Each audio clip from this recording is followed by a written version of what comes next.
October 27th, 1941. CPR Pier, Vancouver, British Columbia. 14:01 p.m. The air is cold, smelling of sea salt and diesel. Sergeant John Robert Osborne, 42 years old, of the Winnipeg Grenadiers, stamps his feet on the wooden pier. He's a veteran of the Great War. He knows what a real war deployment looks like. He knows the smell of fear, the grim silence, the hard-bitten faces. This isn't it. The men around him are green. They are kids from the prairies and from Quebec, their new Lee Enfield rifles still caked in packing grease. They're whistling, trading cigarettes, yelling at girls on the dock. They are boarding the HMT Hawaii, a civilian liner hastily painted gray, not a grim, gray troop ship. The dockside band is playing "The World is Waiting for the Sunrise." It feels false. Osborne, a man who knows what artillery sounds like, feels a cold knot of professional doubt. Their destination is a secret. A tropical posting, the rumors say. This isn't a deployment. It's a jaunt. What Sergeant Osborne does not know, cannot know, is that this jaunt is the result of a political lie. A lie that has already doomed him and every man on this ship. September 1941. An office in Ottawa, Canada. The teletype from London chatters to life. It is a most secret cable. A personal request from Winston Churchill's government. Britain is stretched thin. The U-boats are winning the Atlantic. The Luftwaffe has bombed London to embers. And in the Far East, the Japanese Empire is hungry. The cable is not a demand. It is a polite, almost casual request. Could Canada possibly spare a battalion or two to reinforce our garrison in Hong Kong? The stated reason: deterrence. A symbolic gesture. A show of imperial unity. Just the sight of the Canadian uniform, Churchill argues, will show Japan that the entire empire is in this fight. It will make them think twice. But in an office down the hall, General Harry Crerar, Canada's chief of the General Staff, is reading his own intelligence report. It is the military's secret assessment of Hong Kong. The assessment is not a political one. It is a military one, and it is blunt. Hong Kong is indefensible. It is a small island, surrounded by the Japanese-held mainland. It has no air cover. It has no naval support. It has no room for maneuver. Its defensive gin drinkers line is a paper-thin joke. The report concludes that to reinforce Hong Kong is militarily unsound. To send men there is to throw them away. Crerar's official recommendation: do not send. Prime Minister William Lyon Mackenzie King and his war cabinet read Crerar's grim warning. They read the military facts, and they ignore them. Why? The pressure. In the corridors of London and Washington, Canada is seen as the reluctant ally. The UK is bleeding. Australia is fighting. Canada is just garrisoning England. The press is demanding action. King needs a political victory. He needs to show the Canadian flag in a war zone. The British War Office, desperate for any show of support, provides King with the political out. They send a new cable, one that bypasses military intelligence. This one is a pure political lie. It assures the Canadian government that Hong Kong is a safe posting, that there is no immediate threat. King chooses to believe the convenient lie over his own general's secret truth. The order is given. Canada will send a token force, Sea Force But who to send? Not the 1st Division. Training in England for the real fight in Europe. They choose the Spares, the Royal Rifles of Canada, a historic, bilingual Quebec regiment. Eager, but raw. Many have only 16 weeks of training. The Winnipeg Grenadiers, a solid prairie battalion, but they were on garrison duty in Jamaica. They are not equipped or trained for a modern, pitched battle against the battle-hardened Imperial Japanese Army, a total of 1,975 men. Under the command of Brigadier John K. Lawson. They are, on paper, not fully ready for combat. And then, the final. Impossible. And criminal blunder. The rush is so great, the politics so fast, that the Sea Force is loaded onto the HMT Owati without their vehicles. Their 212 Bren carriers, transport trucks, and heavy mortars are loaded onto a different ship. A slow, civilian freighter. The Don Hosa. It is scheduled to arrive a few weeks later. They are sending an infantry force to a fortress with nothing but their rifles and 50 rounds of practice ammunition apiece. November 16th, 1941. Hong Kong Harbor. The Owati glides into the port. The men crowd the rails. It is paradise. The water is a deep blue. The peak rises, green and majestic. The city is a bustling, exotic jewel. They are met by a military band. They are cheered. They disembark, laughing, into a garrison posting. They are shown their barracks. The war is 5,000 miles away. Sergeant Osborne, however, feels the cold knot tighten. He speaks to a British sergeant from the Middlesex Regiment, one of the permanent garrison. "Right, mate," the British sergeant says, his voice a low, grim whisper. "Glad to have you. But where's your kit?" "Our transport?" Osborne says. "It's on the Don Hosa. Be here in a few weeks. We're told..." The British sergeant's face goes pale. He stops. He just stares at Osborne. "A few weeks?" The Briton turns.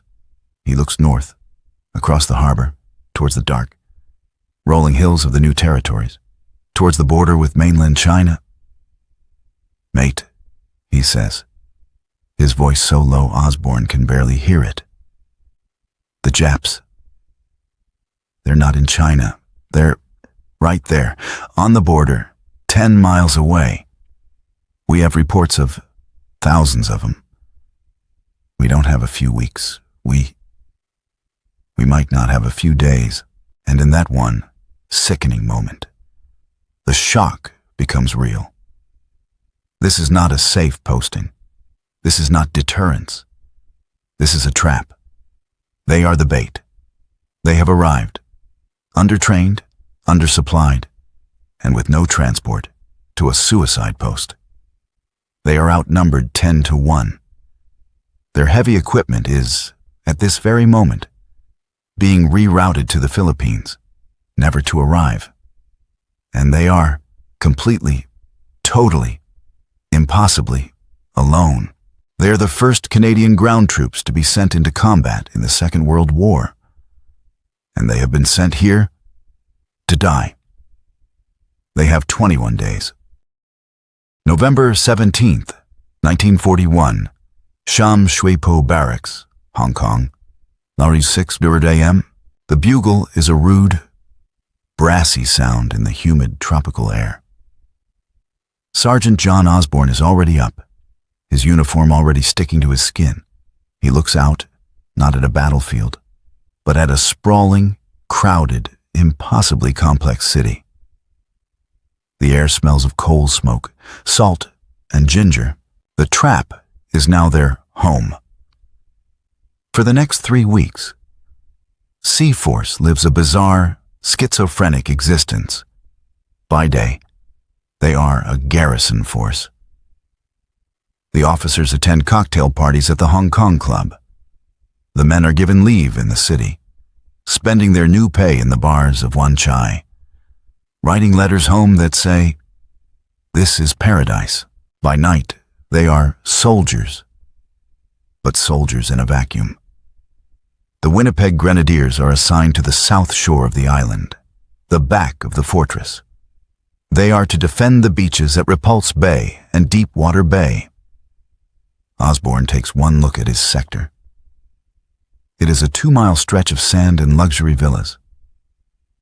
"What are we defending it from, sir?" he asks his lieutenant. "A landing, Sergeant." "A landing? But the Japs are north." "Orders are orders, Osborne. The absurdity is staggering. They have no trucks. To get to their positions, Osborne's men from the endless flat prairies of Manitoba, are taught to use the Hong Kong tram system. They are part-time soldiers, riding a streetcar to a war that isn't officially happening.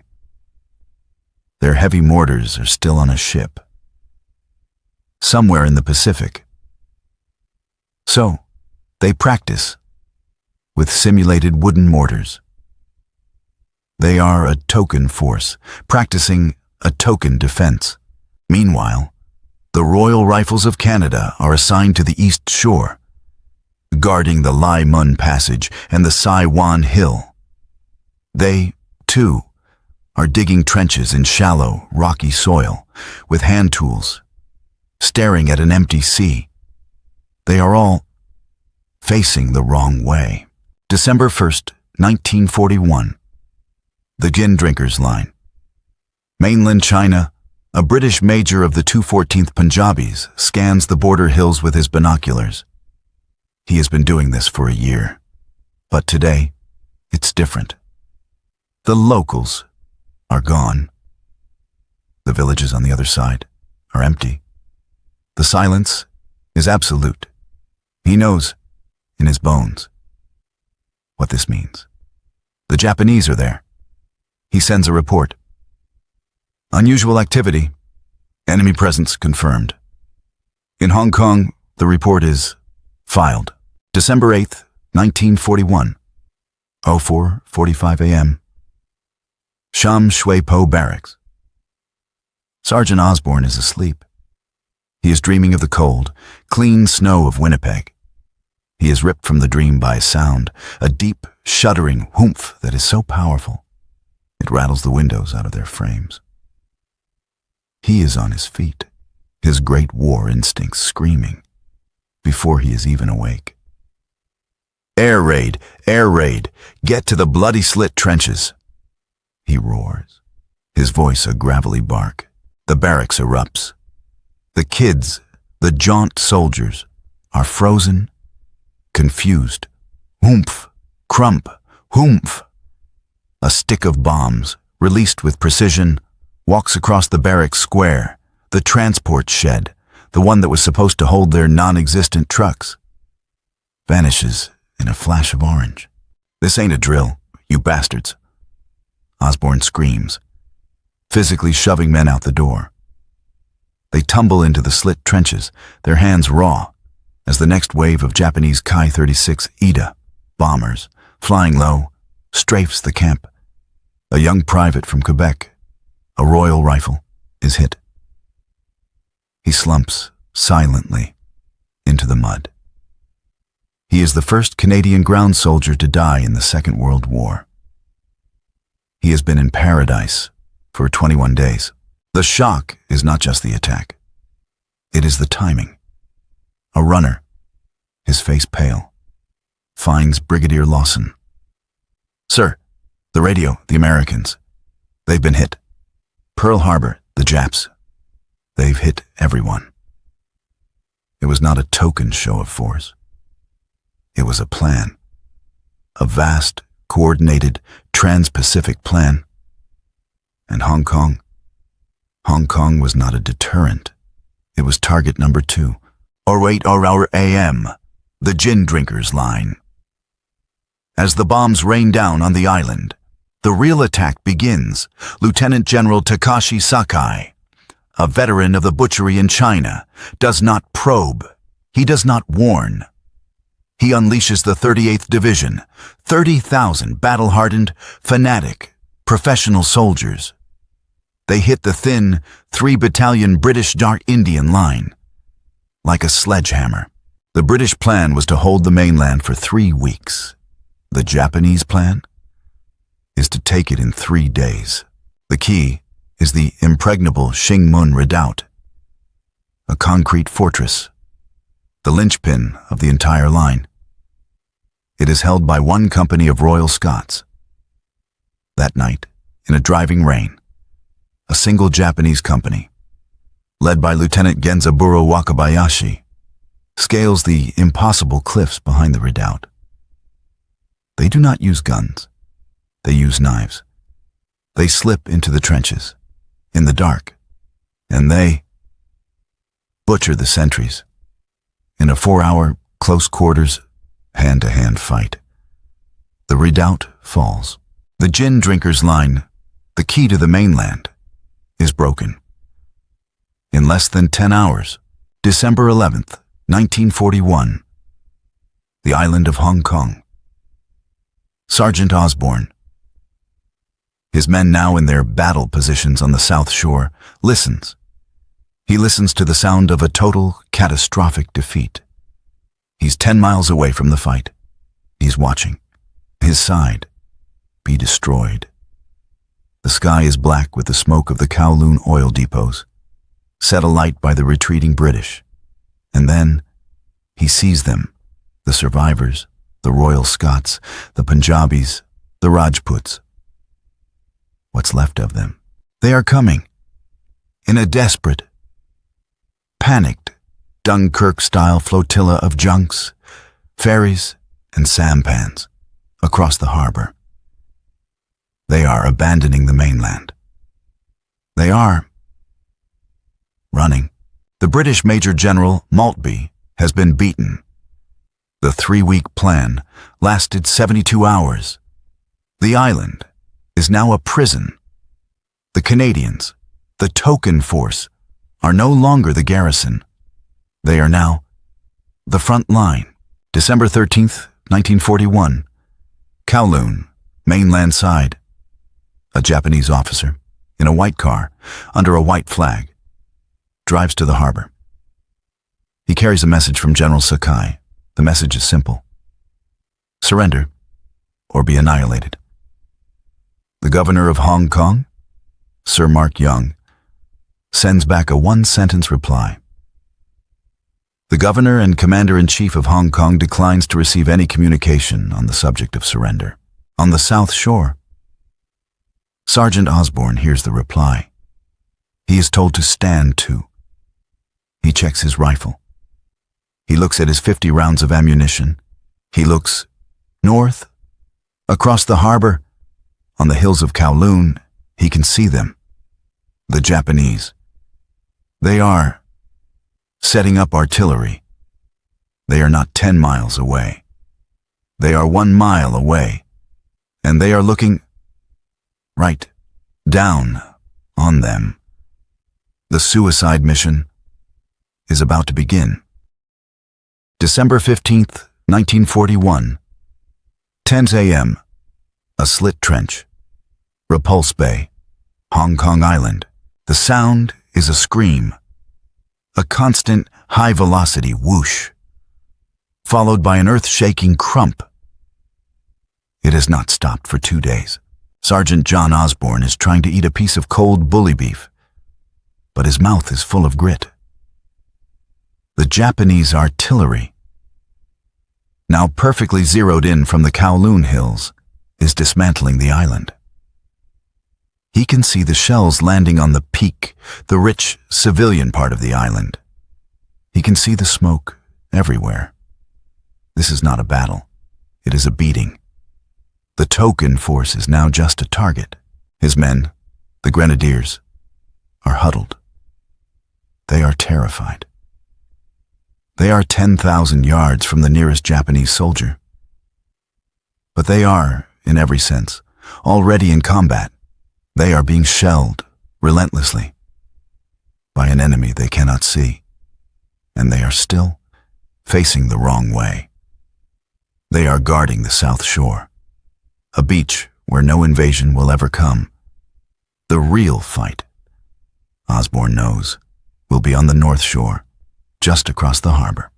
When Sarge, a young private, a kid from Portage-la Prairie, asks, his voice shaking, "When do they come?" "They'll come when they're bloody well done turning the island to gravel, son," Osborne mutters. "And God help us when they do." December 18th, 1941. At Bequan p.m. The Lai Mun Passage, Northeast Hong Kong Island. Private Jacques Hart, 19, of the Royal Rifles of Canada, stares into the blackness. The shelling has stopped, and the silence is worse. It is raining, a cold, miserable, driving rain. His post is a sandbagged machine gun nest overlooking the narrowest part of the harbor. He and his team are the front line. They are the green kids from Quebec, and they are staring right at the Japanese-held mainland. At 21:30 p.m., the Japanese artillery, which had been silent for 2 hours, erupts. But it is not a barrage, it is a storm. It is the most concentrated shelling any of them have ever imagined. It is not at them, it is around them. The shells are landing behind them, a curtain of high explosive, cutting them off from the rest of the island. It is a box barrage. And then, through the sound of the shells, Jacques Hart hears a new sound. The sound of oars. A quiet splash thump. Splash thump. "Sergeant!" he screams into his field phone. They're in the water. I hear them. Il's arrived." He looks, and the darkness moves. The Japanese 38th Division is not landing in waves. They are landing in a swarm. Hundreds, thousands of men in collapsible boats paddling silently through the rain. "Fire!" his sergeant screams. "Fire the bloody guns. The battle for Hong Kong Island begins." It is not a battle. It is an infestation. Jacques Hart's Vickers machine gun chatters, a steady, pounding rhythm. He is firing into shadows, but the shadows have rifles, and they have grenades. The Japanese pioneers, the first wave, are not there to fight. They are there to die. They are there to breach. They hit the beach, and they do not stop. They are screaming, "Banzai! Banzai!" They run, not at the pillboxes, but past them. They are masters of infiltration. They are ghosts in the dark. A Japanese soldier, his face a mask of mud, appears, as if from the earth, inside Jacques' machine gun nest. He is holding a potato masher grenade. Jacques fires, but the soldier is already there. The explosion is the last thing he ever knows. The Royal Rifles, outnumbered 10-1, their positions fixed by the box barrage, are dissolving. The Japanese are not attacking the line. They are ignoring it. They are flowing around it. A runner, his lungs burning, finds the Royal Rifles HQ at the Lai Mun Barracks. "Sir, they're through. They're behind us." The line has not broken. It has evaporated. The Japanese are on the island, and they are advancing inland, towards the hills, towards the high ground. December 19th, 1941. 02 Water AM. South Shore. Repulse Bay. Sergeant John Osborne is listening to his radio. He is listening to the death of the Royal Rifles. The messages are not reports. They are screams. They're in the barracks. My God, they're banzai. Ain't static. Cannot hold. We are surrounded. Static. Falling back. To where? We're cut off. Static. Osborne looks at his men. The Winnipeg Grenadiers. They are sitting in their useless trenches, on the safe side of the island, listening to their countrymen, the other half of Sea Force, be annihilated in the dark. They are a token force, a garrison, and they are listening to the sound of a suicide mission. 0300 AM, General Maltby's Battle HQ. Wan Chai Gap. The British general is staring at his map. The map is a lie. All the red pins, the defensive positions, are gone. The Japanese 38th Division, in less than 6 hours, has achieved the impossible. They have landed, broken the line, and, crucially, they have captured the Wang Nai Chung Gap. It is the spine of the island. It is the high ground that controls everything. From this gap, the Japanese can fire down on the entire island. Whoever holds Wang Nai Chung Gap holds Hong Kong, and the Japanese hold it. Maltby's reserve is gone. The Royal Rifles are scattered. He has one last chance. He has one single, fresh battalion. A battalion that is in the wrong place. He picks up the phone.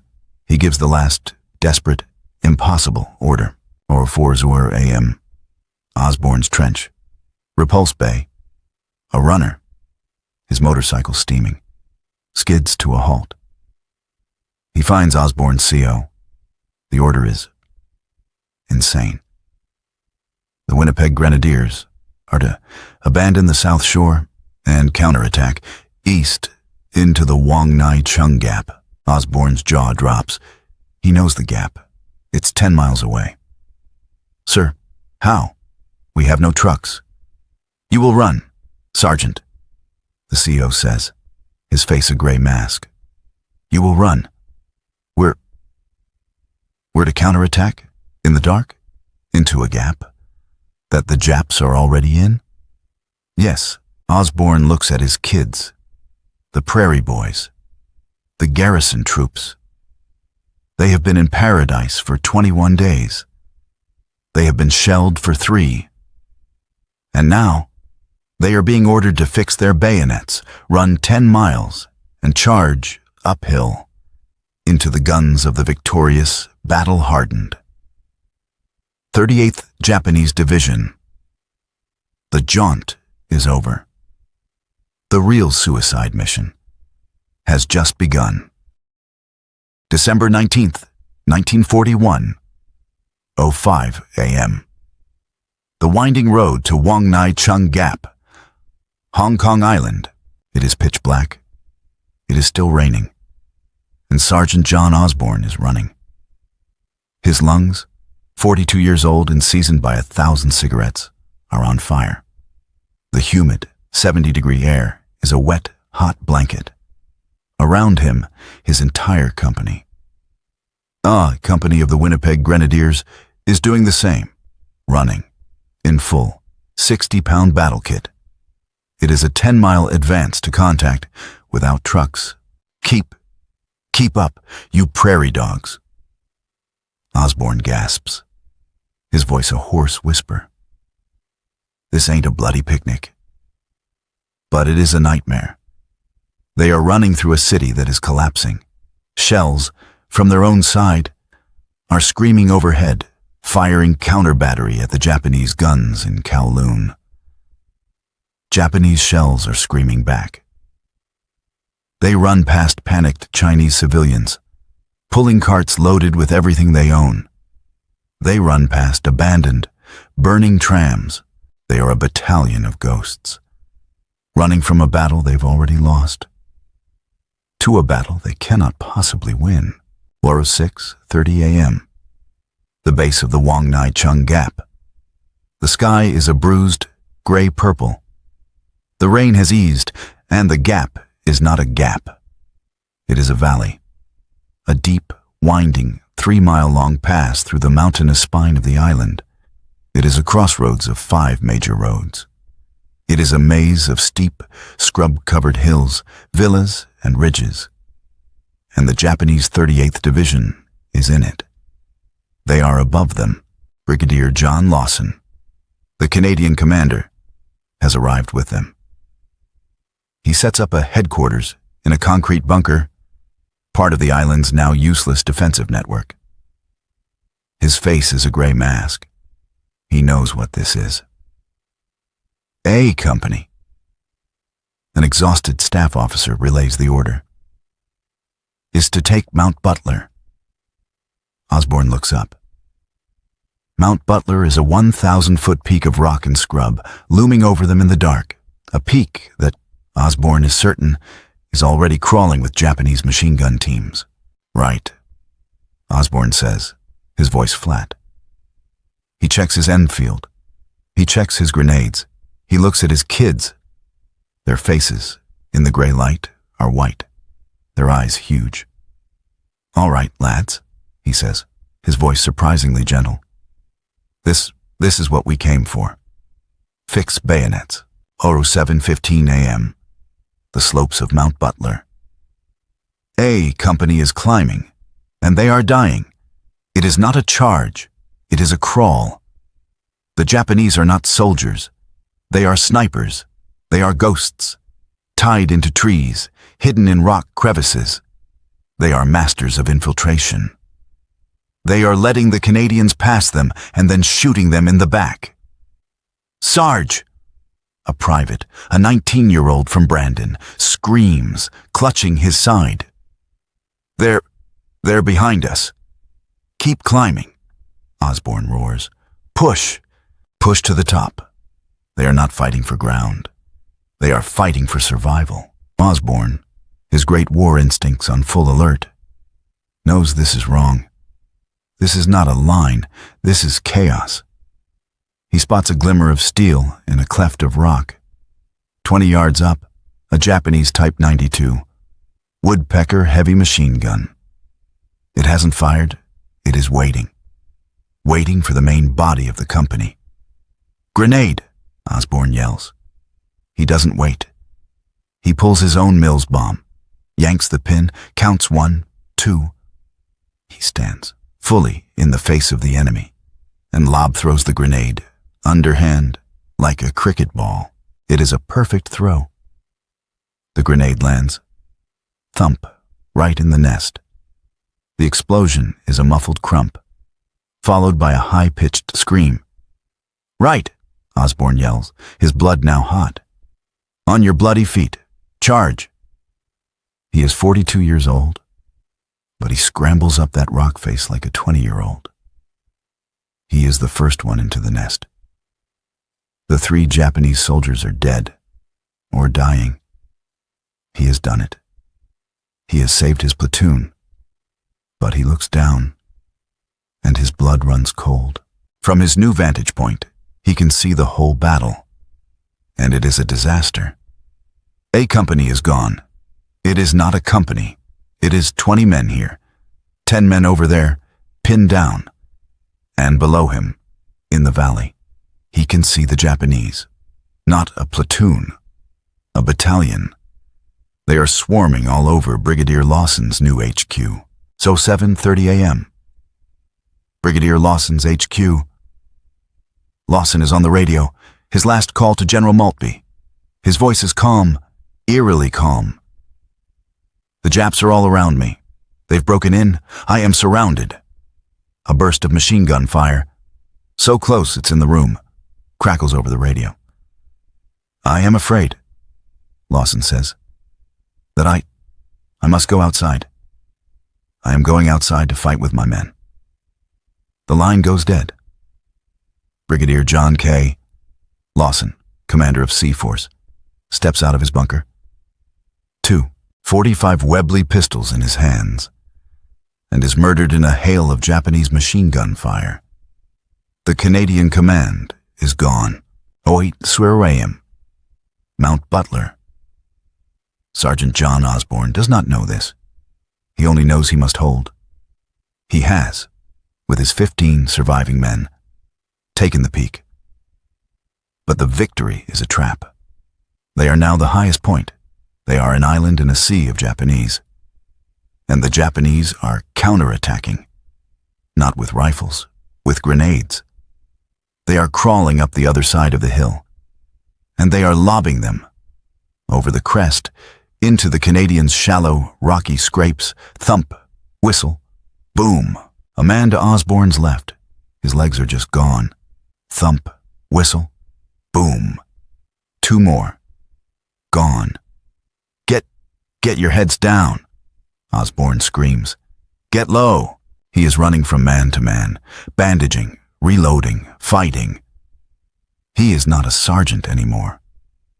He is a father. He is a lion. It's all right, son, he murmurs to a 19-year-old who is weeping, his hands shredded. It's just noise. Thump. A new sound.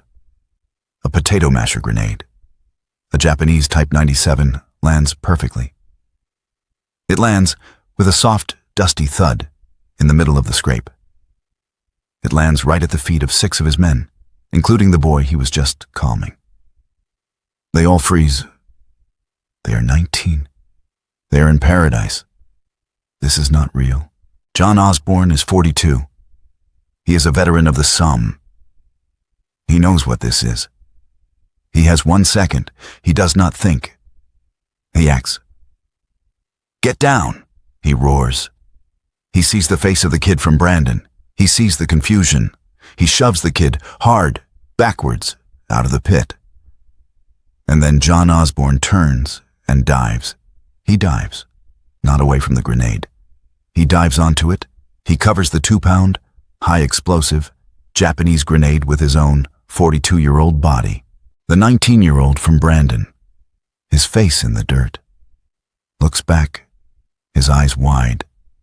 He sees his sergeant. He sees his savior. He sees a man. And then the world is just white. The explosion is a dull, wet thump, muffled by flesh and bone. There is a terrible, sudden silence. The men, the 6 men, are alive. They are deafened. They are spattered. They are in shock. But they are alive. Sergeant John Robert Osborne is gone. He is vaporized. He has saved them. The suicide mission had just found its meaning. It was not in the token gesture. It was not in the political sacrifice. It was in this one. Single, impossible act. December 20th, 1941. The Stanley Peninsula. Hong Kong Island. The sacrifice of Sergeant Osborne and the death of Brigadier Lawson has not just broken the Canadian line. It has shattered it. The Japanese 38th Division, masters of the night, now own the spine of the island. They have split the Allied defense in 2. On a sea force no longer exists. It is now just men.